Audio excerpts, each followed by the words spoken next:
നമസ്കാരം. പൊണ്ണത്തടി എന്ന് കേൾക്കുമ്പോൾ തന്നെ നെറ്റി ചുളിക്കുന്ന ഒരു ഭാഗമാണ് നമ്മളിൽ കൂടുതൽ ആളുകളും. എന്നാൽ തന്നെ ഇതിൻ്റെ ഒരു കാരണം എന്നുള്ളത് നമ്മളുടെ തെറ്റായിട്ടുള്ള ലൈഫ് സ്റ്റൈലാണ് അല്ലെങ്കിൽ ജീവിതശൈലി രോഗങ്ങളാണ് എന്ന് അറിഞ്ഞാൽ പോലും അത് തിരുത്താൻ നമ്മൾ പ്രയാസപ്പെടാറില്ല.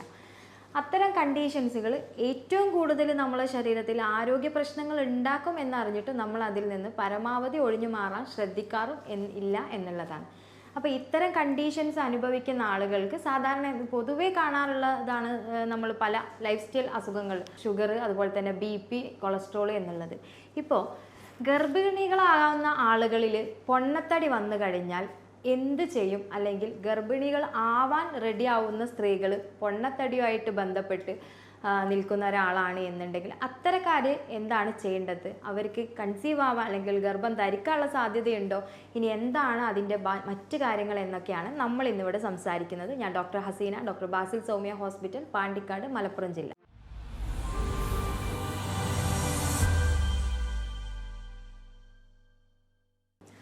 നമ്മളുടെ ശരീരത്തിൽ ഒബീസിറ്റി അതല്ലെങ്കിൽ പൊണ്ണത്തടിയുള്ള ആളുകൾക്ക് ആരോഗ്യപരമായിട്ട് ജീവിതശൈലി രോഗങ്ങൾ വരുന്നത് പോലെ തന്നെ ഗർഭം ധരിക്കാൻ ട്രീറ്റ്മെൻറ്റ് എടുക്കുന്ന ആളുകൾ അല്ലെങ്കിൽ കൺസീവ് ആകാൻ വേണ്ടിയിട്ട് നമ്മൾ ട്രൈ ചെയ്യുന്ന ആളുകൾ പ്രധാനമായിട്ട് പറയാനുള്ള ആദ്യത്തെ ഒരു കാര്യം എന്ന് പറയുന്നത് എങ്ങനെയെങ്കിലും ഒന്ന് കൺസീവ് ആയാലും മതി, ബാക്കി എന്തെങ്കിലും കോംപ്ലിക്കേഷൻസ് വന്നാൽ കുഴപ്പമില്ല, കുഞ്ഞിന് വന്നാലും കുഴപ്പമില്ല, എനിക്ക് വന്നാൽ കുഴപ്പമില്ല എന്നുള്ള രീതിയിലാണ്.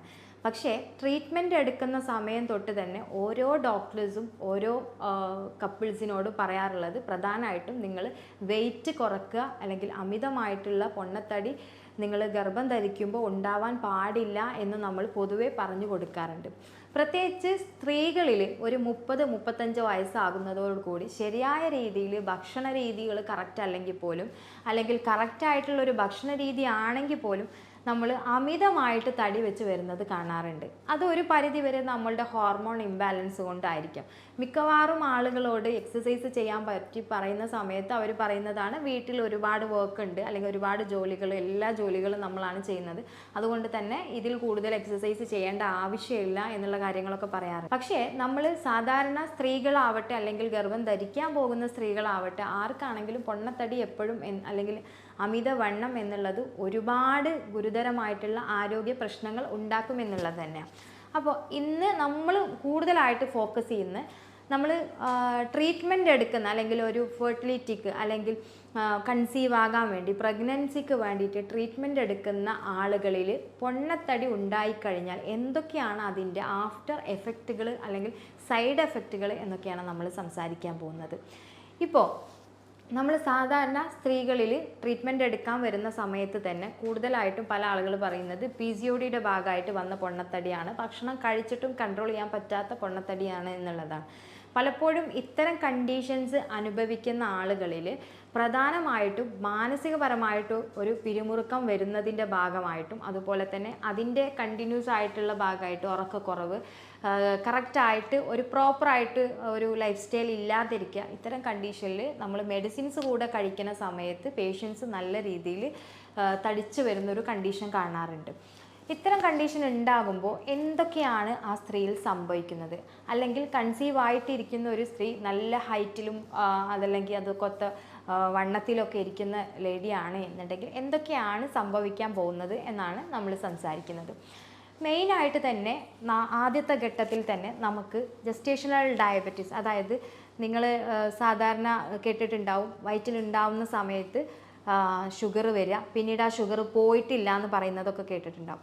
അപ്പോൾ കറക്റ്റായിട്ടും നമ്മൾ പ്രഗ്നൻസി വരുന്ന സമയത്ത് പ്രത്യേകിച്ച് ഫാമിലി ഹിസ്റ്ററി, നമ്മുടെ ഉപ്പാക്കോ ഉമ്മാക്കോ അല്ലെങ്കിൽ അച്ഛനോ അമ്മയ്ക്കോ അല്ലെങ്കിൽ വേറെ അമ്മായിമാർക്കോ ആർക്കെങ്കിലും ഒക്കെ ഷുഗർ ഉള്ള പേഷ്യൻ്റാണെങ്കിൽ തീർച്ചയായിട്ടും അവർക്ക് പ്രായമുണ്ടോ പ്രായമില്ലേ എന്നുള്ളതല്ല, കറക്റ്റായിട്ടും അവർക്ക് പ്രഗ്നൻസി ഉണ്ടാവുന്ന സമയത്ത് പ്രോപ്പറായിട്ട് അവർക്ക് വെയിറ്റ് കുറച്ചിട്ടില്ല എന്നുണ്ടെങ്കിൽ ജസ്റ്റേഷണൽ ഡയബറ്റീസ് ഉണ്ടാവാനുള്ള സാധ്യതയുണ്ട്. അപ്പോൾ ഇത് ഉണ്ടായി കഴിഞ്ഞാൽ എന്താ ഉണ്ടാവുക? തീർച്ചയായിട്ടും നമുക്ക് എംനോട്ടിക് ഫ്ലൂയിഡൊക്കെ കൂടിയിട്ട് നമ്മൾ ഓവർ വെയിറ്റ് വീണ്ടും വരും, നമ്മുടെ ഗർഭപാത്രത്തിൽ കൂടുതൽ വെള്ളം ഉണ്ടായി കിടക്കുന്ന ഒരു സാഹചര്യം വരും. അത്തരം കണ്ടീഷൻസ് വരുമ്പോൾ തീർച്ചയായിട്ടും നമുക്ക് C-സെക്ഷൻ പോലെയുള്ള അല്ലെങ്കിൽ ലേബർ പെയിൻ കറക്റ്റായിട്ട് വരാതിരിക്കാനുള്ള സാഹചര്യവും, അല്ലെങ്കിൽ പ്രൊലോങ്ഡ് ആയിട്ട് ലേബർ പെയിൻ, പ്രസവവേദന അനുഭവിക്കേണ്ട ഒരു സാഹചര്യമൊക്കെ വരും. മാത്രമല്ല ഇത് കുഞ്ഞുങ്ങളിലും തന്നെ ആഫ്റ്റർ എഫക്റ്റ് ഉണ്ടാക്കും എന്നുള്ളതാണ്. അത് പിന്നീട് നമുക്ക് പറയാം. സെക്കൻഡ് വൺ എന്ന് പറയുന്നത് അത്തരം പൊണ്ണത്തടിയുള്ള ആളുകളാണെന്നുണ്ടെങ്കിൽ തീർച്ചയായിട്ടും ബി പിയിൽ വേരിയേഷൻ, പ്രഷർ വേരിയേഷൻ വരുന്നത് വഴി കുഞ്ഞിന് ഫിക്സ് സംഭവിക്കാനുള്ളൊരു സാധ്യതയുണ്ട്. അല്ലെങ്കിൽ കുഞ്ഞിന് ആ ഒരു പ്രയാസത്തിൽ അല്ലെങ്കിൽ ബി പി ഹൈ ആയതിൻ്റെ പേരിൽ പലപ്പോഴും നമുക്ക് എന്ത് ചെയ്യും, കുഞ്ഞിന് പ്രോപ്പറായിട്ട് ഓക്സിജൻ കിട്ടാതിരിക്കുക അല്ലെങ്കിൽ മറ്റെന്തെങ്കിലും ബന്ധപ്പെട്ടിട്ട് കുഞ്ഞിന് പ്രയാസങ്ങൾ വരും. അതിൻ്റെ ഭാഗമായിട്ട് കുട്ടിയിൽ മെൻ്റൽ ഗ്രൗത്ത് റിട്ടാർഡേഷൻ അല്ലെങ്കിൽ കുഞ്ഞിന് വളർച്ചക്കുറവ്, അത്തരം കണ്ടീഷനൊക്കെ സംഭവിക്കാം. മൂന്നാമതായിട്ട് മെയിനായിട്ട് സംഭവിക്കുന്ന, അതായത് നോർമലി നമ്മുടെ ക്ലിനിക്കിലൊക്കെ വന്ന് പറയുന്നതാണ്, വെയിറ്റ് കൂടുതലുള്ള ആളുകൾക്ക് മിസ്കാരേജ് സംഭവിക്കുക. അതായത് അബോർഷൻ റിക്കറൻ്റ് ആയിട്ട്, അതായത് ചിലപ്പോൾ 3 മാസം ഉണ്ടാവും, പിന്നെ അത് കഴിഞ്ഞിട്ട് 6 മന്ത് കഴിഞ്ഞിട്ട് വീണ്ടും ഒരു അബോർഷൻ സംഭവിക്കും. ഒരു 1 ഇയറിൻ്റെ ഉള്ളിലൊക്കെ 1, 2, 3 എന്നുള്ള രീതിയിലൊക്കെ അബോർഷൻ സംഭവിക്കും. അതുപോലെ തന്നെ നമുക്കിപ്പോൾ ഇൻ കേസ് എങ്ങനെയെങ്കിലും ഇതൊന്നും ഒരു 4 മന്തൊക്കെ ആയിക്കഴിഞ്ഞാൽ സ്റ്റിൽ ബർത്ത് സംഭവിക്കാം. അതുപോലെ തന്നെ കുഞ്ഞുങ്ങൾ മരിക്കാനുള്ളൊരു അവസ്ഥയും വരാം. പ്രോപ്പറായിട്ട് അംഗവൈകല്യം സംഭവിക്കും, കുഞ്ഞ് ട്യൂബിൽ വരാനുള്ളൊരു സാധ്യതയുണ്ടാവും. അതുപോലെ തന്നെ ഗർഭപാത്രത്തിലാണ് എന്നുണ്ടെങ്കിൽ അവിടെ വെച്ച് കുഞ്ഞ് മരണപ്പെടാനുള്ള, അതായത് നമ്മൾ ചാപ്പിള്ള എന്നൊക്കെ പറയില്ല, അതുപോലെ ആ ഒരു കണ്ടീഷൻസിലോട്ട് വരാനുള്ളൊരു സാധ്യതയും ഉണ്ടാവും. പിന്നെ കൂടുതലായിട്ട് സ്ത്രീകളിൽ കാണുന്നതാണ് നമ്മളുടെ വെരിക്കോസ് വെയിൻ. പലപ്പോഴും പല സ്ത്രീകൾ പ്രസവം കൂടുന്നതിനനുസരിച്ചൊക്കെ തന്നെ നമുക്ക് അവരുടെ കാലിലൊക്കെ നല്ലപോലെ വെയിൻ പൊന്തി വരികയും അതുപോലെ തന്നെ എന്താ ചെയ്യുക, അത് പൊട്ടിയിട്ട് ബ്ലീഡിങ് ഉണ്ടാകുന്ന ഒരു കണ്ടീഷനൊക്കെ നിങ്ങൾ ഒരുപാട് കണ്ടിട്ടുണ്ടാവും.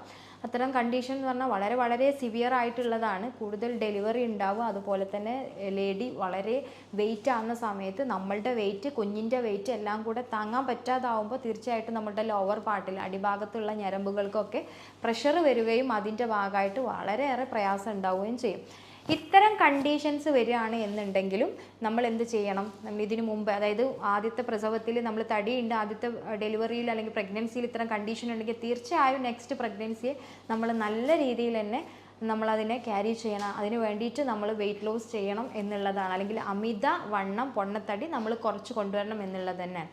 ഇനി കൂടുതലായിട്ട് ബാക്കി സംഭവിക്കാൻ പോകുന്നതാണ് സ്ലീപ്പ് ആപ്നിയ എന്ന് പറയുന്നത്. അതായത് ചില കേസിൽ ചില സ്ത്രീകൾ നമ്മൾ പ്രഗ്നൻസി ടൈമിൽ കിടന്നുറങ്ങുന്ന സമയത്ത് പെട്ടെന്ന് അവർക്ക് ശ്വാസം ഇങ്ങ് കിട്ടാതാവും. ഒരു സെക്കൻഡുകൾ മാത്രമാണ് ശ്വാസം കിട്ടാതാവുക. അതായത് ഉറക്കത്തിലാണ് സംഭവിക്കുക. ചിലപ്പോൾ നമ്മൾ കണ്ട് ഉറക്കത്തിൽ ഞെട്ടി ഉണരുന്ന സംഭവങ്ങൾ ഉണ്ടാവാം, അറിയാതെ പോകുന്നതും ഉണ്ടാകും. അത്തരം കണ്ടീഷനിൽ ബ്രെയിനിൽ പ്രയാസങ്ങൾ ഉണ്ടാവും. കുഞ്ഞിനത് വളരെ രീതിയിൽ മേ ബി കുഞ്ഞിൻ്റെ ഡെത്ത് വരെ ആ ഒരു അവസ്ഥയിൽ സംഭവിക്കാം എന്നുള്ളതാണ്. ഇത്തരം കണ്ടീഷൻസുകളൊക്കെ തന്നെ നമുക്ക്, അതുപോലെ തന്നെ മെയിനായിട്ട് പറയാനുള്ള ഒരു കാര്യം എന്ന് വെച്ചാൽ നമുക്ക് അതായത് പ്രഗ്നൻസിയിൽ നമ്മളുടെ ഡെലിവറി ടൈമിൽ ഉണ്ടാകുന്ന വേരിയേഷൻ, അല്ലെങ്കിൽ കുഞ്ഞിന് അമ്നോട്ടിക് ഫ്ലൂയിഡ് പോയി കഴിഞ്ഞാൽ പെയിൻ ഉണ്ടായിരിക്കും, പക്ഷേ ഡെലിവറി നടക്കാതിരിക്കുക, അല്ലെങ്കിൽ അതായത് നമ്മൾ ഡെലിവറി സമയത്തുള്ള നമ്മളുടെ പൊസിഷൻസ് കറക്റ്റ് ആവാതിരിക്കുക, ഇത്തരം ഒരുപാട് കണ്ടീഷൻസ്. അതേപോലെ തന്നെ നമുക്ക് മാനസികപരമായിട്ട് സ്ട്രെസ്സ് വരിക, കൂടുതലായിട്ട് ബ്ലഡിൽ നമ്മൾ ചെക്ക് ചെയ്യുമ്പോൾ ഒരുപാട് വ്യത്യാസങ്ങൾ വരിക. ഇത്തരം പ്രയാസങ്ങളൊക്കെ തന്നെ നമുക്ക് പൊതുവെ പൊണ്ണത്തടിയുള്ള ആളുകൾ ഗർഭിണികളാകുമ്പോൾ ഉണ്ടാകുന്ന കാര്യങ്ങളാണ്. ഇനി ഇത്തരം പ്രയാസങ്ങൾ കോമൺ ആയിട്ട് പറയുന്നതാണ്. ഇതിൻ്റെ ഒരു ആഫ്റ്റർ എഫക്റ്റ് എന്ന് പറഞ്ഞിട്ട് കുഞ്ഞുങ്ങളിൽ എന്തൊക്കെ ഉണ്ടാവും എന്നുള്ളത് നോക്കാം. മെയിനായിട്ട് തന്നെ കുഞ്ഞുങ്ങളിൽ നമുക്ക് അംഗവൈകല്യം തൊട്ട് ഡെത്ത് വരെ സംഭവിക്കും എന്നുള്ളതാണ്. ആദ്യത്തെ ഘട്ടം നമ്മൾ ആദ്യം പറഞ്ഞ പോലെ തന്നെ ജസ്റ്റേഷണൽ ഡയബറ്റീസ് ഒക്കെ ആണെങ്കിൽ ഷുവറായിട്ടും നമ്മുടെ കുഞ്ഞിന് വീണ്ടും മേ ബി ചെറുപ്പത്തിലോ അല്ലെങ്കിൽ ടൈപ്പ് 2 ടൈപ്പ് 1 ഒക്കെ ഡയബറ്റീസ് വരാനുള്ള അല്ലെങ്കിൽ ഷുഗർ വരാനുള്ള സാധ്യത കൂടുതലാണ്. രണ്ടാമത്തത് മെൻ്റലി അല്ലെങ്കിൽ ഫിസിക്കലി റിട്ടാർഡേഷൻ ഗ്രൗത്ത് റിട്ടാർഡേഷൻ, വളർച്ചക്കുറവ് ഉണ്ടാവാൻ സാധ്യതയുണ്ട്. ലൈക്ക് അംഗവൈകല്യം പോലെ ഉണ്ടാവാം, കുട്ടിക്ക് മറ്റെന്തെങ്കിലും പ്രയാസങ്ങളുണ്ട്, ഓട്ടിസം പോലെയൊക്കെ വരാനുള്ള സാധ്യത. ഇതൊക്കെ സാധ്യതകളാണ് നമ്മൾ ശ്രദ്ധിച്ചിട്ടില്ല എന്നുണ്ടെങ്കിൽ. മൂന്നാമതായിട്ട് നമ്മൾ കറക്റ്റായിട്ട് പ്രോപ്പറായിട്ടും കൊണ്ടുപോകുന്നില്ല എന്നുണ്ടെങ്കിൽ കുഞ്ഞുങ്ങൾ സ്റ്റിൽ ബർത്ത് ആകാം. അതായത് ഒരു മേ ബി ഒരു 4 മാസത്തിലോ 5 മാസത്തിലൊക്കെ കുഞ്ഞു വരാം. അതായത് പ്രോപ്പറായിട്ട് ഹാർട്ട് ബീറ്റൊക്കെ വരുന്നതിന് മുമ്പ് ഡെത്ത് ആവാം. അതായത് 4th മന്തിൽ ഹാർട്ട് ബീറ്റ് വരാൻ സ്റ്റാർട്ട് ചെയ്യും, അതിൻ്റെ മുമ്പ് ജസ്റ്റ് മുൻപ്. അപ്പോൾ ഇതൊക്കെ ഒന്ന് ഫോം ആയതിനു ശേഷം കുഞ്ഞു മരിക്കാനുള്ളൊരു ഇതുണ്ടാവും.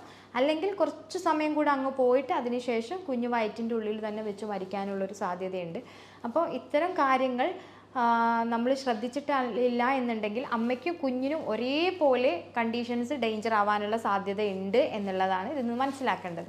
ഇനി ഇത്തരം കണ്ടീഷൻസിൽ പല ആളുകളും പറയാറുണ്ട് നമുക്ക് പ്രോപ്പറായിട്ട് എനിക്ക് കൺസീവ് ആയാൽ മാത്രം മതിയാവും, നമുക്ക് പ്രോപ്പറായിട്ട് ഡയറ്റ് എടുക്കാൻ താല്പര്യമില്ല അല്ലെങ്കിൽ എക്സസൈസ് എടുക്കാൻ താല്പര്യമില്ല. അത്തരം കണ്ടീഷൻസൊക്കെ പറയുകയാണെന്നുണ്ടെങ്കിൽ തീർച്ചയായിട്ടും നമ്മൾ മനസ്സിലാക്കേണ്ടത് എങ്ങനെങ്കിലും പ്രഗ്നൻസി കൊണ്ടുവരിക എന്നുള്ളതല്ല ഇമ്പോർട്ടൻറ്റ്, ഹെൽത്തി ആയിട്ടുള്ള കാര്യങ്ങളിൽ കൊണ്ടുവരിക എന്നുള്ളതാണ് മെയിൻ ആയിട്ടുള്ള ഇമ്പോർട്ടൻസ്. സോ അത് കീപ്പ് ചെയ്യാൻ മാക്സിമം ശ്രമിക്കുക. ഇനി ഇതിനെന്താ ചെയ്യേണ്ടതെന്നുള്ള കാര്യം കൂടി പറഞ്ഞു തരാം.